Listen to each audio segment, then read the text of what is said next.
Medical കോളേജിൽ MBBS പ്രവേശനം ഉടൻ നടക്കും. ദേശീയ മെഡിക്കൽ കമ്മീഷന് അപേക്ഷ നൽകുന്നതിനുള്ള നടപടികൾ ആരംഭിച്ചു. കാസർഗോഡ് ജനറൽ ആശുപത്രിയെ ഗവൺമെന്റ് മെഡിക്കൽ കോളേജ് ആശുപത്രിയായി സർക്കാർ ഉത്തരവിറക്കിയത് MBBS പ്രവേശനം എത്രയും വേഗത്തിൽ സാധ്യമാക്കുന്നതിനാണ്.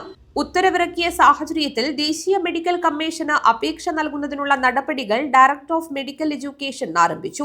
ജനറൽ ആശുപത്രിയിൽ നിലവിലുള്ള സൗകര്യങ്ങളെക്കുറിച്ച് പഠിച്ച് റിപ്പോർട്ട് സമർപ്പിക്കാൻ Kasaragod Ukkinadka government medical college പ്രിൻസിപ്പലിനെ മെഡിക്കൽ വിദ്യാഭ്യാസ വകുപ്പ് ചുമതലപ്പെടുത്തിയിട്ടുണ്ട്.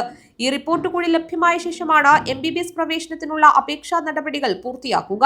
ജനറൽ ആശുപത്രി വർഷങ്ങളായി പ്രവർത്തിക്കുന്നതിനാൽ 2025-26 വർഷത്തിൽ തന്നെ പ്രവേശനം സാധ്യമാക്കാനാണ് ശ്രമിക്കുന്നതെങ്കിലും ദേശീയ മെഡിക്കൽ കമ്മീഷന്റെ പരിശോധനാ നടപടി പൂർത്തിയായ ശേഷമേ ഇതിൽ വ്യക്തത വരൂ.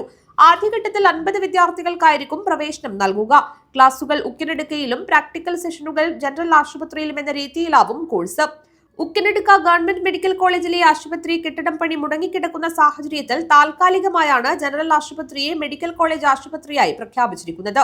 ഉക്കിനെടുക്കയിലെ കെട്ടിടം പണി പൂർത്തിയായാൽ അവിടേക്ക് തന്നെ മാറ്റും. News bureau, Kasaragod.